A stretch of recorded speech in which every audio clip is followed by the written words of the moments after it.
Como é que...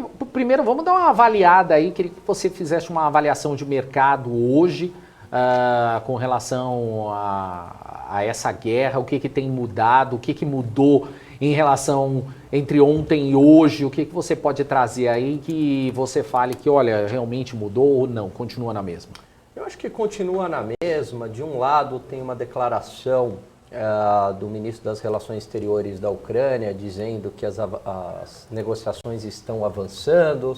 Por outro lado, do lado da Rússia, o Putin diz zero, né? Nada de progresso. Então não vejo em termos práticos, em termos concretos, algum avanço nessa negociação. Por mais que haja novas rodadas de negociação, não tem ainda alguma sinalização mais concreta, infelizmente. E qual que é o ponto aí? O ponto é que quanto mais demorar essa negociação e essa saída diplomática, Dani, mais dura se torna a negociação, principalmente para a Ucrânia. Então, mais concessões a Ucrânia deverá fazer para a Rússia. Então, quanto mais rápido a gente conseguir chegar aí num acordo com a Rússia, é melhor para o mundo e melhor para a Ucrânia. Quanto mais se estender essa situação, pior fica para todo mundo. Os Estados Unidos já deu uma declaração que, ainda bem, que não quer um conflito direto com a Rússia, que isso significaria o início da Terceira Guerra Mundial, com a possibilidade de extinção da raça humana. Mas também disseram que se a Rússia utilizar de armas químicas, e aí fica essa guerra de narrativas de quem está usando arma química, porque a Rússia diz que a Ucrânia tem arma biológica que pode ser usada, a Ucrânia, por sua vez, diz que a Rússia tem arma química. E o receio é que tem algum tipo de false flag, que a gente chama, né? Então, quer dizer, você mesmo por um incidente, vamos supor, a Ucrânia pode usar algum incidente dizendo que o russo usou arma química, ou o próprio russo pode fazer algum incidente dizendo que a Ucrânia que utilizou, e isso pode escalar ainda mais a temperatura, e aí sim gerando a possibilidade na prática de uma terceira guerra, que é o que o governo americano diz, quer dizer, o uso de armas químicas poderia cruzar uma fronteira, tomara que não, e desencadear uma terceira guerra. Eu insisto muito nesse ponto, que a saída deve ser diplomática. E um dos preços, por falar em preço que a gente já está pagando, é uma inflação já muito alta no mundo.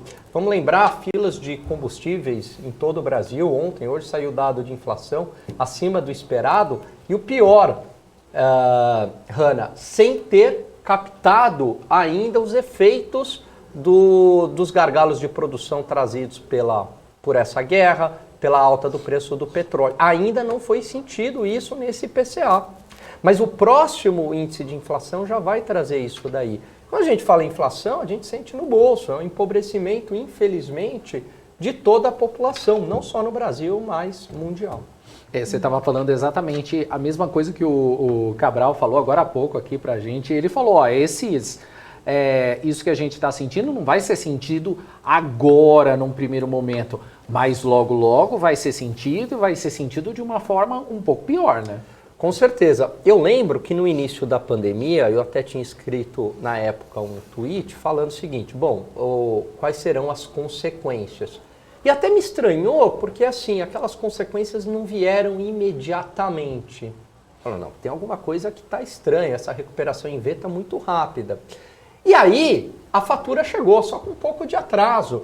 Então foi uma fatura de menor crescimento econômico, de gargalos de produção, de aumento da inflação mundial. Então chegou essa fatura da pandemia, infelizmente. E quando a gente estava conseguindo contornar toda essa questão, todas essas consequências horrorosas trazidas pela pandemia, o que aconteceu?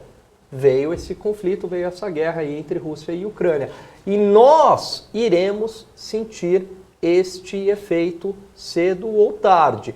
E basicamente este efeito significa menor crescimento econômico, talvez até decréscimo do PIB, e inflação alta.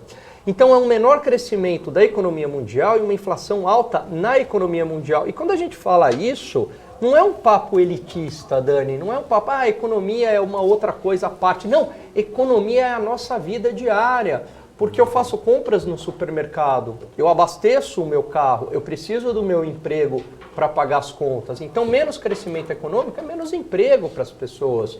Inflação mais alta, as pessoas estão mais pobres, porque o teu salário fica igual e os preços sobem.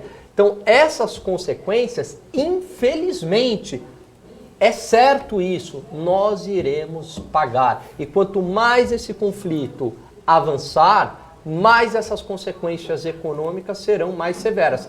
Nem estou falando do lado que isso aí é notório, do lado humanitário, né? Pessoas estão morrendo. Então nós aqui que não estamos lá diretamente, não estamos no território ucraniano, nós também estamos pagando essa consequência. O mundo pagará por isso.